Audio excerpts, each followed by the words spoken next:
Assalamualaikum warahmatullahi wabarakatuh.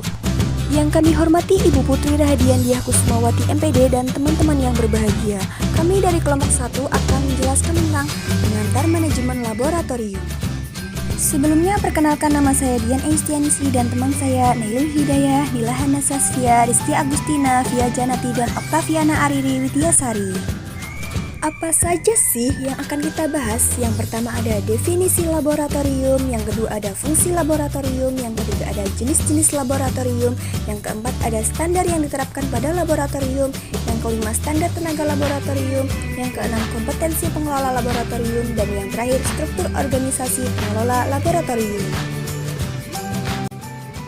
Pengertian laboratorium menurut bahasa adalah tempat bekerja. Sedangkan menurut WJS Purwadarminto, dalam Kamus Umum Bahasa Indonesia menjelaskan bahwa laboratorium merupakan tempat untuk mengadakan percobaan dan penyelidikan segala sesuatu yang berkaitan dengan ilmu fisika, ilmu kimia, dan ilmu lainnya. Sedangkan berdasarkan peraturan pemerintah nomor 32 tahun 2005 menjelaskan bahwa laboratorium merupakan sarana prasarana yang diperlukan untuk menunjang proses pembelajaran. Laboratorium dalam dunia pendidikan sangatlah diperlukan karena laboratorium merupakan tempat menimba ilmu pengetahuan dengan cara nyata kebenarannya, yakni dengan cara percobaan atau eksperimen. Jadi, dari beberapa penjelasan di atas dapat kita simpulkan bahwa laboratorium adalah suatu ruangan atau tempat melakukan kegiatan praktik atau penelitian yang berhubungan dengan ilmu fisika, ilmu kimia, atau ilmu-ilmu yang lainnya yang ditunjang oleh adanya seperangkat alat-alat serta adanya infrastruktur laboratorium yang lengkap.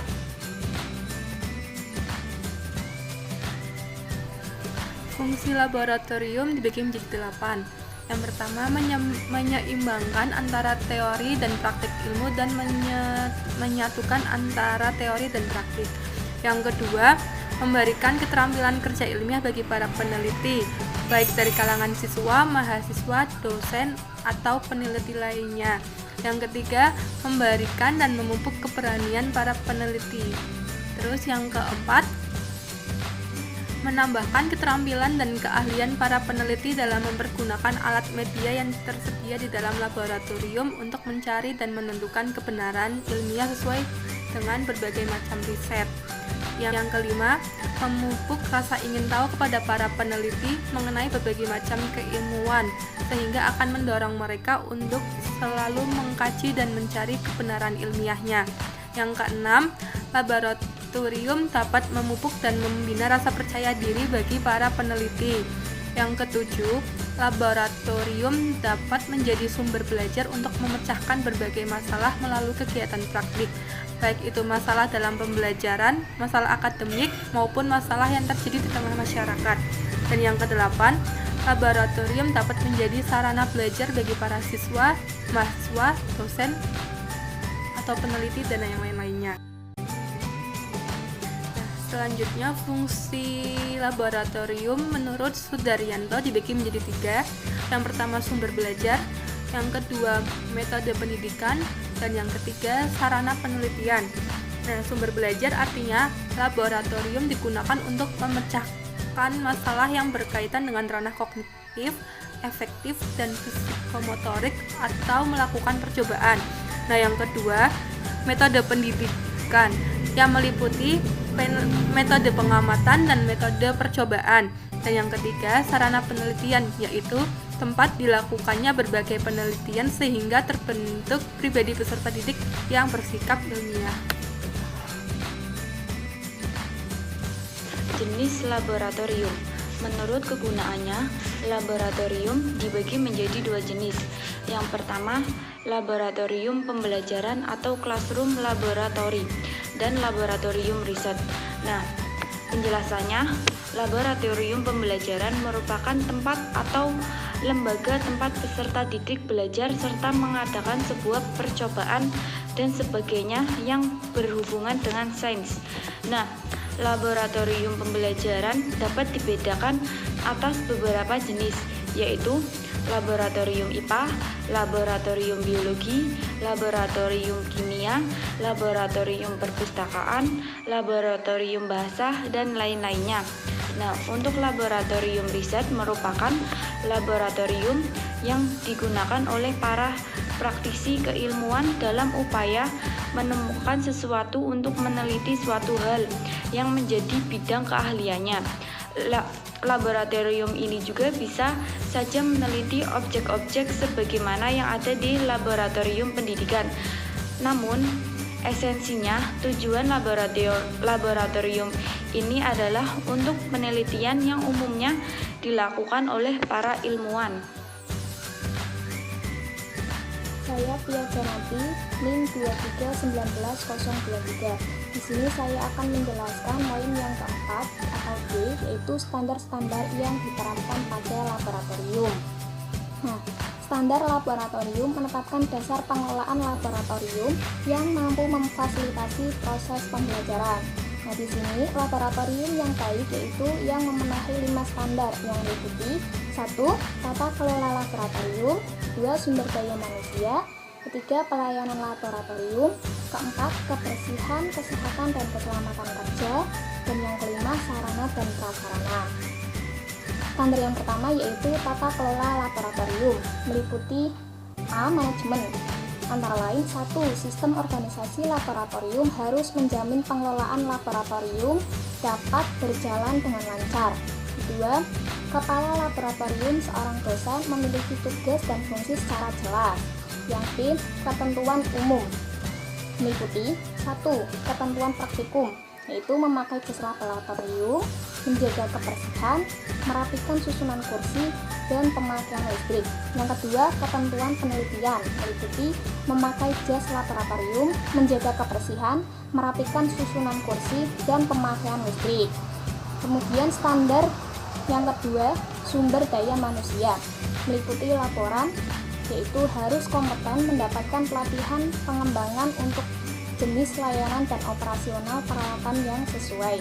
Kemudian standar yang ketiga, pelayanan laboratorium, itu pendukung layanan praktikum yang meliputi 1.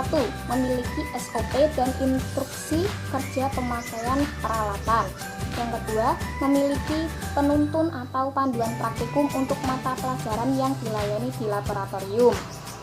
Kemudian standar yang keempat yaitu kebersihan, kesehatan, dan keselamatan kerja, meliputi kebersihan, ini kebersihan di lingkungan laboratorium itu harus terjaga.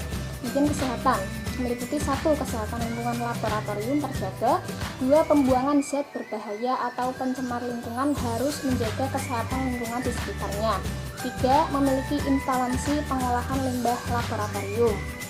Kemudian yang C, keselamatan kerja, itu meliputi 1. Baju praktik digunakan dengan baik, 2. Alat pemadam kebakaran di laboratorium tersedia, berfungsi, dan dapat dioperasikan. Kemudian standar yang kelima yaitu sarana dan prasarana yang meliputi 1. Kondisi fisik laboratorium harus baik untuk mendukung pelaksanaan praktikum atau penelitian. Kemudian yang kedua, laboratorium memiliki instalasi listrik, tegangan listrik, lampu penerangan, proteksi tegangan yang layak untuk mendukung kelancaran praktikum, penelitian atau pengabdian kepada masyarakat. Dan yang ketiga, laboratorium memiliki kelengkapan meja, kursi, papan tulis, dan proyektor untuk menunjang kegiatan praktikum. Tenaga laboratorium sekolah atau madrasah merupakan salah satu tenaga pendidikan yang sangat diperlukan untuk mendukung peningkatan kualitas proses pembelajaran di sekolah melalui kegiatan laboratorium. Tenaga laboratorium sekolah juga merupakan tenaga fungsional sehingga diperlukan adanya kualifikasi standar, kompetensi, dan sertifikasi. Adapun kualifikasi kepala laboratorium menurut Permendiknas yaitu yang pertama jalur guru, pendidikan minimal sarjana atau S1, berpengalaman minimal 3 tahun sebagai pengelola praktikum, memiliki sertifikat kepala laboratorium sekolah atau madrasah dari perguruan tinggi atau lembaga lain yang ditetapkan oleh pemerintah.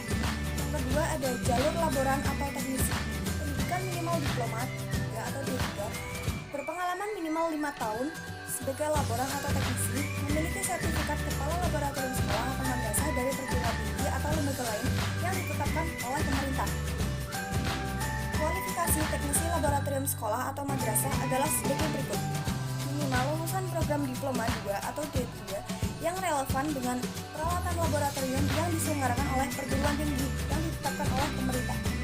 Kedua, memiliki sertifikat teknisi laboratorium sekolah atau madrasah dari perguruan tinggi atau lembaga lain yang ditetapkan oleh pemerintah. Sedangkan kualifikasi laboran sekolah atau madrasah adalah sebagai berikut. Minimal lulusan program diploma 1 atau D1 yang relevan dengan jenis laboratorium yang diselenggarakan oleh perguruan tinggi yang ditetapkan oleh pemerintah. Yang kedua, memiliki sertifikat laboran sekolah atau madrasah dari perguruan tinggi yang ditetapkan oleh pemerintah. Pembahasan yang selanjutnya yaitu terkait dengan kompetensi yang harus dimiliki oleh pengelola laboratorium. Teman-teman semuanya, pengelola laboratorium itu terdiri atas kepala lab, teknisi, dan laboran. Ketiganya tentunya harus memiliki dan menguasai kompetensi yang telah ditentukan. Kita akan membahasnya satu persatu. Kita mulai dari kepala lab terlebih dahulu. Kepala lab itu harus memiliki 4 kompetensi, yaitu kompetensi kepribadian, kompetensi sosial, kompetensi manajerial, dan kompetensi profesional. Yang pertama yaitu kompetensi kepribadian.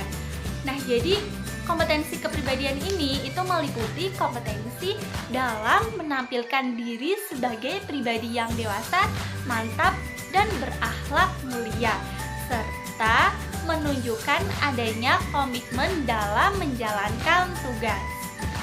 Kompetensi yang kedua yaitu kompetensi sosial.